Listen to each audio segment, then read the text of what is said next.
সারা পৃথিবীর কাছে হায়দ্রাবাদ বিখ্যাত নিজামের শহর হিসাবে চারমিনারের জন্য, গোলকুন্ডা ফোর্টের জন্য, সালারজং মিউজিয়ামের জন্য। কুতুবকুলি বংশের মোহাম্মদ কুলি কুতুব শাহ 1591 খ্রিস্টাব্দে দাক্ষিণাত্য মালভূমির প্রায় মধ্যবর্তী অংশে মুসি নদীর তীরে এই হায়দ্রাবাদ শহর প্রতিষ্ঠা করলেন। আর বর্তমানে স্বাধীন ভারতে 2014 সালের 2রা জুন অন্ধ্রপ্রদেশ থেকে বিচ্ছিন্ন হয়ে নবগঠিত রাজ্য তেলেঙ্গানার রাজধানী আধুনিক হায়দ্রাবাদ।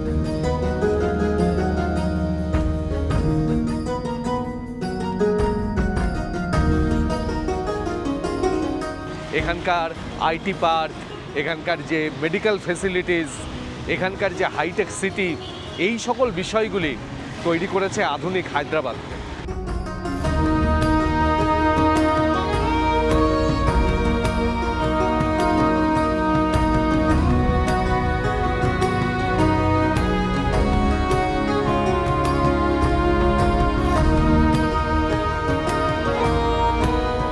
শহরের প্রায় মাঝখানে অবস্থিত হুসেন সাগর লেকের দুপাশে অবস্থিত হায়দ্রাবাদ এবং সেকেন্দ্রাবাদকে বলা হয় টুইন সিটি বা যমজ শহর। আর তারই সাথে এই শহরের আরেকটি পরিচিতি মুক্তোর শহর হিসেবে।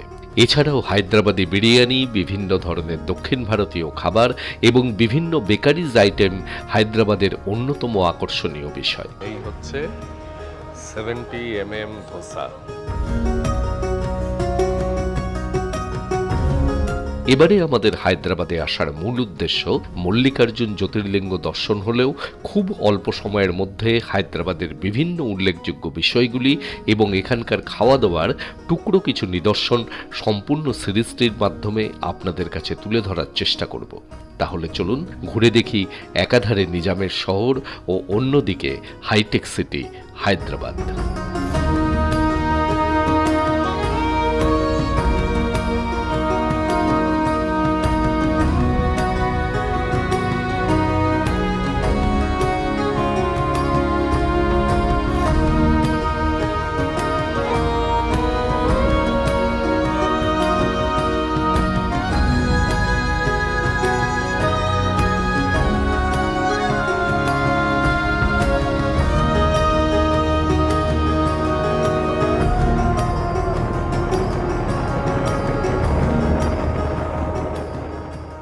আজকে 13ই ফেব্রুয়ারি 2025, সেকেন্দ্রাবাদে আমরা আজকেই এসে পৌঁছিয়েছি। আমরা এখন দাঁড়িয়ে রয়েছি সেকেন্দ্রাবাদ স্টেশনের বাইরে যে পার্কিং প্লেস রয়েছে, সেই পার্কিং প্লেসে আমরা একটা হোটেল বুকিং অ্যাপ থেকে কয়েকটি হোটেল আমরা পছন্দ করেছি। এবারে গিয়ে দেখব, যদি হোটেল ভালো লাগে তাহলে সেইখানে থাকবো এবং সেটি আপনাদের দেখাবো। আর প্ল্যাটফর্ম থেকে বেরোনো মাত্রই আপনাদের সব জায়গায় যেরকম হয়, প্রচুর লোক এসে অটোর জন্য বলবে, তারপরে ট্যাক্সির জন্য বলবে। কোনো দিকে যাওয়ার দরকার নেই, আপনারা ওলা অথবা উবেরের মাধ্যমেই বুকিংয়ের চেষ্টা করবেন। আমরা উবেরে উঠে গেলাম, কিন্তু যেটা বলবো সেটা হচ্ছে যে পার্কিং প্লেসে যারা রয়েছেন তারা এত সহযোগিতা করছেন সবাইকেই, শুধুমাত্র আমাকে করলেন তাই নয়। ওখানে আমি ওনাদেরকে বললাম, এনাদের তো একটু ভাষাগত সমস্যা হয়, ওনাদের একজনকে বললাম একটু কথা বলে দিতে যে কোন জায়গায় আছি, সেই অনুসারে চলে আসতে। ওনারা একেবারে সেই গাড়িকে ডেকে নিয়ে এসে আমাদের এখানে দাঁড় করালেন। আমরা এখন রওনা দিলাম। খুব ভালো লাগলো এই জিনিসটা, এই সার্ভিসটা সত্যিই খুব প্রশংসনীয়। স্টেশন থেকে বেরিয়ে আমরা মাধাপুর বলে একটি জায়গাতে আসলাম। এখানে মাধাপুর, তারপরে গাচ্চিবাউলি, হাইটেক সিটি, এই জায়গাগুলি খুব রিনাউন্ড এলাকা এবং এই সকল জায়গায় আপনি সমস্ত কিছুর অ্যাক্সেস পাবেন, আর তার সাথে হোটেলও প্রচুর পাবেন। আমরা এই হোটেলটি বুক করলাম। এই হোটেলটির নাম হচ্ছে স্টেই হোটেল। booking.com থেকে হোটেলটি চুজ করে তারপরে এখানে এসে কথা বলে আমরা হোটেল নিলাম। হোটেলের রুম আপনাদের দেখাবো। এই হোটেলটি মাধাপুর এলাকাতে।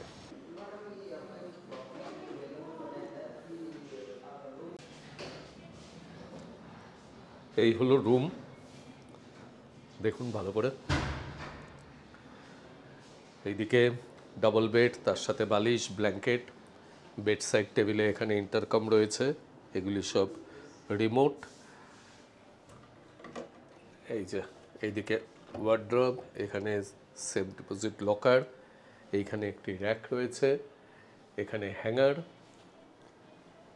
এইদিকে এসি, টিভি, এখানে একটা ছোট্ট ওয়ার্কিং টেবিল, তার সাথে একটি চেয়ার, এইদিকে ইলেকট্রিক কেটেল, কমপ্লিমেন্টারি জলের বোতল, কাপ, গ্লাস, টি কফির শেষে সব কিছু। এইদিকে একটি জানলা। এই হচ্ছে রুমের ভিউ। এখানে আয়নাও রয়েছে। চলুন বাথরুমটা দেখাই। এই হচ্ছে বাথরুম, শাওয়ার চেম্বার আলাদা করা রয়েছে। এখানে আয়না, বেসিন, এইদিকে টাওয়েল রাখা, এখানে হ্যান্ড শাওয়ার, এমনি শাওয়ার, এগুলো সবই রয়েছে। এদিকে ডেন্টাল কিট, শাওয়ার ক্যাপ, এগুলি দেওয়া রয়েছে। এই রুমের রেট ৩,৩০০ টাকা পার ডে ইনক্লুডিং ট্যাক্স।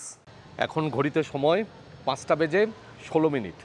এখনও দারুণ রোদ রয়েছে, আর আমরা এই হোটেলে একটু ফ্রেশ হয়ে নিয়ে কিছুটা রেস্ট নিলাম। নিয়ে এখন আমরা বেরিয়েছি এই কাছাকাছির মধ্যে একটি জায়গায় যাওয়ার জন্য। হায়দ্রাবাদ তো নিজামের শহর, এখানে তো বিভিন্ন ধরনের ননভেজ আইটেমের প্রসিদ্ধি তো রয়েছেই। তাছাড়া যেহেতু দক্ষিণ ভারতে, সেই কারণে দক্ষিণ ভারতীয় খাবারেরও প্রসিদ্ধি রয়েছে। তো যাই হোক, আমরা সেই সব জায়গাগুলোও কিছুটা ঘুরবো আজকে, সেইভাবেই হায়দ্রাবাদে ঘুরবো। এবং আমি এখান থেকে প্রথমে যাব যে দুর্গম চেরুভু, তাই তো দুর্গম চেরুভু কেবল ব্রিজ, একটি দারুণ সুন্দর জায়গা। সেখান থেকে সানসেট খুব সুন্দর দেখায়। আমরা যে হোটেলে রয়েছি, স্টে হোটেল, এখান থেকে ওই ব্রিজটির দূরত্ব দেখাচ্ছে 4.8 কিলোমিটার। তো অটোতে যদি যান তাহলে এখানে 95 রুপিস অটোতে দেখালো, কিন্তু আমরা একটি ক্যাবই বুক করলাম, কেননা বুবুর শরীরটা খুবই খারাপ। অটোর ঠান্ডা হাওয়াটা ওর পক্ষে আরামদায়ক নয়, সেই কারণে আমরা ক্যাব বুক করলাম। ক্যাব নিল 145। আর আরেকটি কথা বলবো যে এখানে ওলা, উবের, র্যাপিডো সবই খুব ভালো চলে। তবে আমি আমার এইটুকু সময়ের অভিজ্ঞতাতে দেখলাম যে এখানে র্যাপিডো এবং ওলা সব থেকে এফেক্টিভ। আমরা এখন ক্যাবের জন্য ওয়েট করছি। এখন ওয়েটিং টাইম দেখাচ্ছে 4 মিনিট।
আধুনিক হায়দ্রাবাদ, তার পরিচিতি বিশ্বে এক আধুনিক শহর হিসাবে।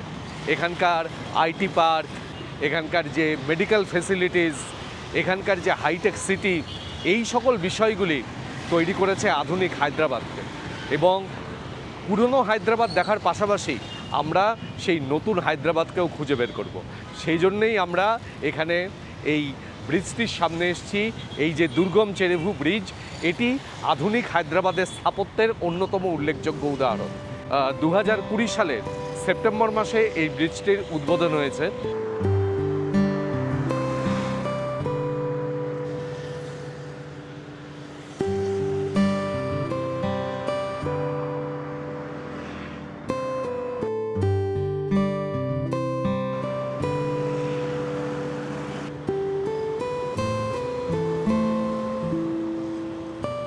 রাত্রিবেলায় খুব সুন্দর লাইট দিয়ে সাজানো হয় এবং সেই সময় দেখতে খুব ভালো লাগে।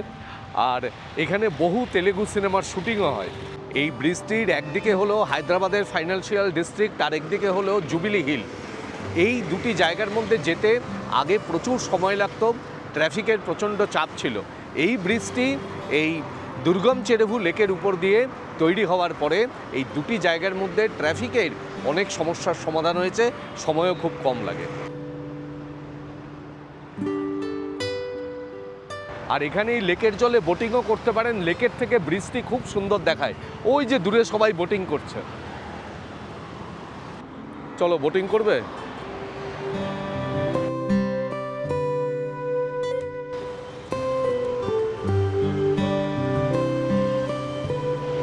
চড়বো না করেও এই বোটিং ক্লাবের সামনে চলে আসলো বুবু, আর আমিও পেছন পেছন আসলাম। এখানে এখান থেকে ওই ভিউটা খুব ভালো। আচ্ছা, এখান থেকে ভিউটা খুব ভালো দেখা যায়, পুরো মানে ব্রিজের ভিউ, এবং তার সাথে লেক তো রয়েছেই, আপনারা বোটিংও করতে পারেন। এখানে এই যে বোটিংয়ের পার্ক, সেখানে এন্ট্রির জন্য লাগে হচ্ছে 10 টাকা করে। আর যদি বোটিং করেন তাহলে এখানে স্পিড বোটের জন্য পার রাউন্ড হচ্ছে 500 টাকা করে, তাই তো? এটা কি 4 পার্সনের জন্য 500 টাকা? 4 পার্সন, চারজন মিলে 500 টাকা। আর ডিলাক্স বোটের জন্য 100 টাকা পার হেড। আর এর ভেতরে যদি ক্যামেরা নিয়ে ঢোকেন তাহলে লাগবে 250 টাকা। ক্যামেরা নিয়ে ভেতরে ছবি তোলা যাবে না, মোবাইলে ছবি তোলা অ্যালাউড। আমি এই পর্যন্ত সব কিছু বলে রাখলাম, এরপরে ভেতরে ঢুকি, বোটিং টোটিং যাবতীয় কিছু সব কিছু মোবাইলে ছবি তুলে দেখানো হবে।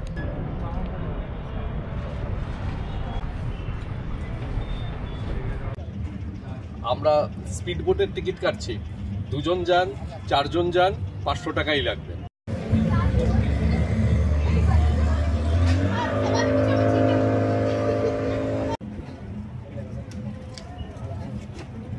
বললো ঠান্ডা লাগার ভয়ে উঠবো না, স্পিড বোটে তো আরো বেশি ঠান্ডা লাগবে, জোরে হাওয়া লাগবে।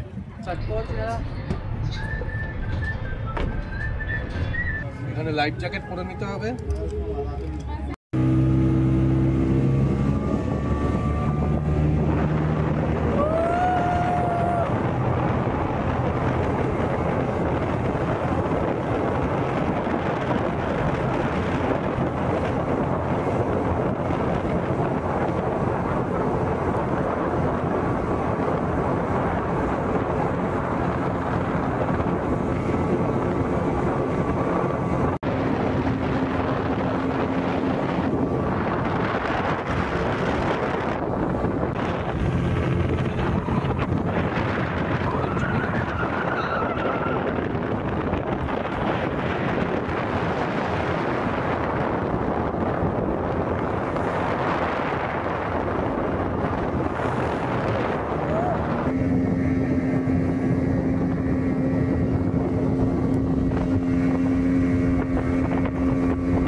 স্পিড বোটে করে রাইড দারুণ সুন্দর এনজয় করলাম, মিনিট 15 খুব ভালো কাটলো। আর এই সময় কিন্তু ব্রিজ সত্যিই সুন্দর লাগছে এখান থেকে, মানে এখন তো সন্ধে হয়ে গেছে, আলোগুলো সব জ্বালিয়ে দিয়েছে, অপূর্ব লাগছে।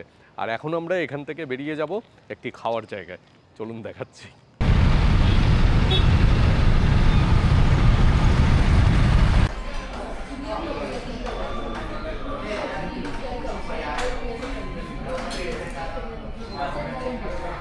আমরা এখন এসেছি হায়দ্রাবাদের অন্যতম একটা বিখ্যাত ভেজিটেরিয়ান রেস্টুরেন্টে, যার নাম চাটনিজ।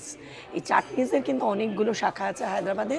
আমরা এসেছি হাইটেক সিটি যে জায়গাটা, সেখানের চাটনিজে, কারণ শুনলাম আমরা যে এই চাটনিটা নাকি সবচেয়ে ভালো।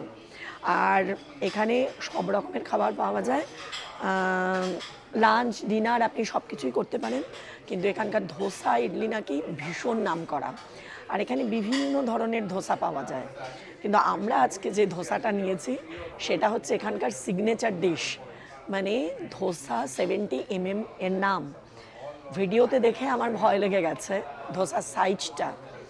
আমরা খেতে পারবো নাকি দুজনে মিলে জানি না, কিন্তু শুধু দেখার জন্য আজকে এই ধোসাটা আমরা নিয়েছি। এবং সঙ্গে আপনারাও দেখুন কি বিশাল বড় একটা ধোসা।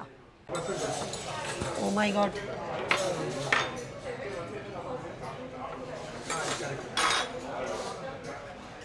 এই যে এই হচ্ছে 70 mm ধোসা, দেখুন সাইজটা দেখুন, এইখান থেকে শুরু হচ্ছে টেবিলের এই প্রান্ত থেকে।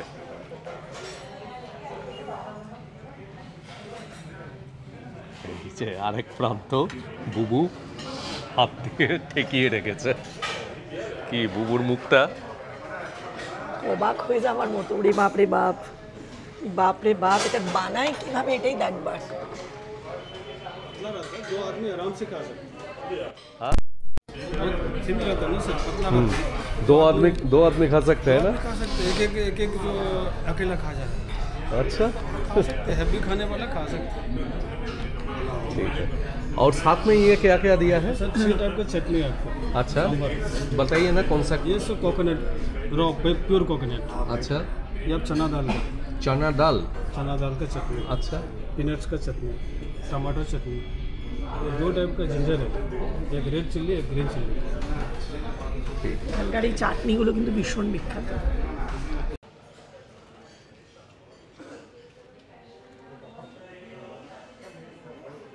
বুবুর অন্যতম একটা প্রিয় খাবার হচ্ছে ধোসা। ও কিন্তু ধোসা পাগলের মতন ভালোবাসে এবং সেই ধোসার এইরকম সাইজ। আমি যবে থেকে শুনেছি তবে থেকে এক্সাইটেড, কবে খাবো। তুমি কি পুরোটা খাবে? অসম্ভব, হ্যাঁ? সেটা পারবো না। ধোসা তো ভালোবাসো, পুরোটা খাবে না? তাহলে মাঝখান থেকে কি এটা ভাঙা হবে, হ্যাঁ, ভাঙা হবে। নাকি এদিক থেকে তুমি খেতে শুরু করো, ওই দিক থেকে না, আমি খেতে শুরু করি, মাঝখানে মাঝখানে এসে মিলন ঘটবে?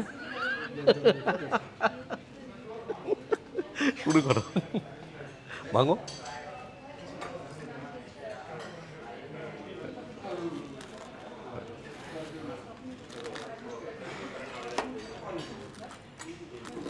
ধরি নাকি?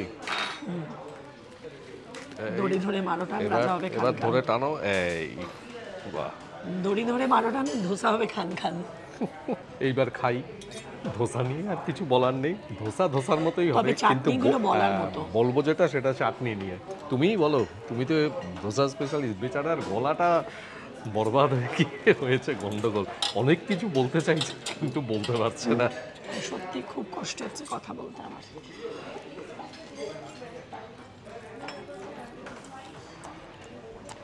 দারুণ আহা হা, ধোসাটা। এইটা খেয়ে দেখো, সাম্বার। না না, ধোসাটা মানে দারুণ, বেশ কড়কড়ে, খুব সুন্দর।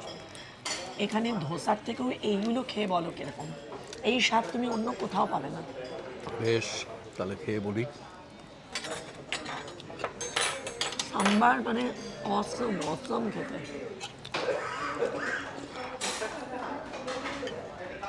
অসাধারণ, কথা হবে না কোনো, সত্যিই অসম্ভব অসাধারণ। সুন্দর খেতে, অসম্ভব সুন্দর। এই অসাধারণ। গ্রিন চাটনি, আদা ঝাঁঝ, দু রকমের আদা, একটা রেড দিয়ে, রেড চিলি দিয়ে, আর একটা গ্রিন চিলি দিয়ে। বুবু আমাকে যখন বললো যে এখানে গিয়ে ধোসা খাবো, আমি বললাম দূর, ধোসা খাবো আর কি দেখাবো, ভিডিওতে ধোসা তো সবাই খায়। কিন্তু এইখানে এসে কিন্তু সত্যি মানে একে অ্যাপ্রিসিয়েট করতে হবে। মানে মেয়ে আর মা, আমার মেয়ে আর এই যে বুবু, দুজনে একেবারে অসাধারণ খাদ্য বিশারদ। আমি তো শুধুমাত্র মিষ্টি নিয়ে পড়ে থাকি, এরা হচ্ছে ভ্যারাইটিস ধরনের খাবার খুঁজে খুঁজে বের করে।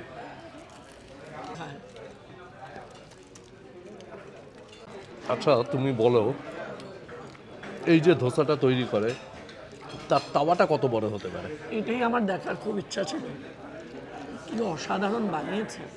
তবে এই চাটনিজের কথা বলেছে আমার এক বান্ধবী, আর আমার মেয়েরও এক বন্ধু, দুজনেই হায়দ্রাবাদে থাকে। আমার বান্ধবী বহুবার এসছে হায়দ্রাবাদে, আর রায়ের এক বন্ধু, সে হায়দ্রাবাদে থাকে। ওরাই আমাকে এই চাটনির কথা বলেছে। দেখুন, আমাদের কাছে এই চাটনিটা হচ্ছে সম্বারটা সব থেকে ভালো, তারপরেই হচ্ছে কিন্তু এইটাও অসাধারণ খেতে। মানে আমি 2-3 বার নিয়ে নিলাম এইটা, দারুণ খেতে। তেঁতুলের চাটনি তো দারুণ। এই চাটনিটা দাবা নারকেল, এই জন্য তার স্বাদ এত ভালো। মানে অল্প যখন শ্বাস হয় নারকেলের, লেইটা যখন অল্প হয় তখন সেটাকে ডাবা নারকেল বলে। এই ডাবা নারকেল দিয়ে চিংড়ি মাছ ভাপালেও দুর্দান্ত হয়। 50 ভাগ করে দুজনের ভাগের অংশই আমরা শেষ করতে পেরেছি। এই যে দেখুন, এইটুকু আর বাকি আছে, আর বুবুর অংশটা পুরোটা শেষ। এই বোধহয় এটা ভারতের দীর্ঘতম ধোসা, সেইটা আমরা দুজনে শেষ করলাম। অন্যান্য জায়গার খবর জানি না, অন্তত আমাদের দুজনের জীবনের দীর্ঘতম ধোসা আমরা আজকে শেষ করলাম। 350 টাকায় রাত্রিবেলার খাবার কম। 350 টাকা, তাহলে দুজনের পেট একেবারে 350 টাকায় ভরে গেল। ভালো, বেশ সুন্দর খাওয়া দাওয়া হলো। বুবু যে এত খুশি তার আর একটা বড় কারণ রয়েছে, কেননা হায়দ্রাবাদ তো মুক্তোর শহর। বুবু এবার যাবে মুক্তোর সন্ধানে। এখানকার বিখ্যাত পার্লের দোকান মঙ্গতরাই, সেই মঙ্গতরাইতে আমরা যাচ্ছি। এখান থেকে হেঁটেই যাওয়া যায় এই হাইটেক সিটিতেই।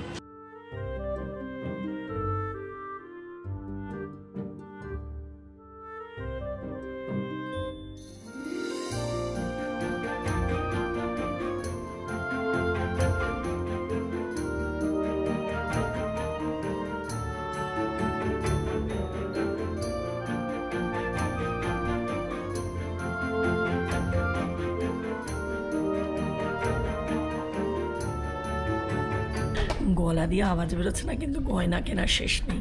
হায়দ্রাবাদে আসলে মঙ্গতরাইতে আমি আসবই। এবং এখান থেকে তো পার্ল কিনবেই, এবং কিনেওছে, নিজের জন্য কিনেছে, মায়েদের জন্য কিনেছে, তারপরে ওর মেয়ের জন্য কিনেছে। রায়ের সাথে ফোনে কথা হলো, ননদের জন্য, সবার জন্য এখান থেকে সামান্য কিছু হায়দ্রাবাদের স্মৃতি। কেননা হায়দ্রাবাদ তো মুক্তোর শহর, কাজেই একটু মুক্ত স্মৃতি হিসেবে না নিয়ে গেলে সেটা সত্যিই খুব খারাপ দেখায়। আমি ভালো করে বলতে পারছি না, গলার অবস্থা খুব বলার দরকার নেই, আমি যতটুকু বলার বলে দিলাম। আমরা এর আগে যেদিন এসেছিলাম সেদিন দেখি যে দোকান বন্ধ হওয়ার সময় হয়ে গেছে। এখানে খোলা থাকে 9টা পর্যন্ত, কিন্তু 8:30 থেকে ওনারা দেখি সব গোছগাছ শুরু করে দিয়েছেন। তাই সেদিন কেনা হয়নি। বুবু বললে এইভাবে কেনা যায় না, তার জন্য আজকে আবার আসলাম। আজকে এসে বেশ অনেকক্ষণ ধরে গুছিয়ে মন দিয়ে কেনাকাটা করেছে। খুব খুশি, আজকে খুব খুশি। ভ্যালেন্টাইন্স ডে গিফট হলো এটা। এখন আমরা এসে পৌঁছলাম শিল্পরাম্মমে। এইখানে স্থানীয় আর্ট এবং ক্রাফটের খুব সুন্দর নিদর্শন রয়েছে। এখানকার প্রবেশ মূল্য অ্যাডাল্টদের জন্য 60 রুপিস এবং চাইল্ড ₹20।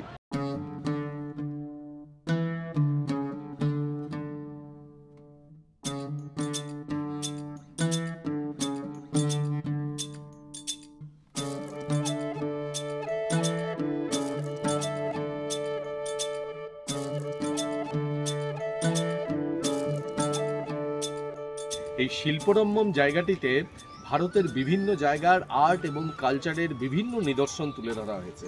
এখানে ভারতের বিভিন্ন রাজ্যগুলির যে শৈল্পিক সুষমা সেইগুলিকে এখানে বিভিন্ন জায়গাতে ছবির মাধ্যমে, বিভিন্ন ধরনের আইটেমের মাধ্যমে সেগুলো দেখানো হয়েছে। আর তাছাড়া এই অঞ্চলটিতে আপনাদের ঘুরে বেড়াতেও খুব ভালো লাগবে। এখানে প্রচুর গাছ, পাখির ডাক, তাছাড়া একটি ছোট চিড়িয়াখানা রয়েছে, সেই জায়গাটিও ভালো লাগবে। আর তাছাড়া এখানে অনেক ছোটোখাটো স্কাল্পচারের নিদর্শন রয়েছে। একটি বড় স্কাল্পচার সেটি তৈরিও করা হচ্ছে, সেটিও দেখতে বেশ ভালো লাগছে। আর তাছাড়া এই জায়গাতে আপনারা হ্যান্ডিক্রাফটসের অনেক আইটেম পাবেন, মানে কেনাকাটার জন্য প্রচুর দোকান রয়েছে। সেখান থেকে আপনারা হ্যান্ডিক্রাফটসের বিভিন্ন আইটেম কেনাকাটা করতে পারবেন। জায়গাটিতে এসে কিন্তু আপনারা বেশ অনেকক্ষণ সময় কাটাতে পারবেন।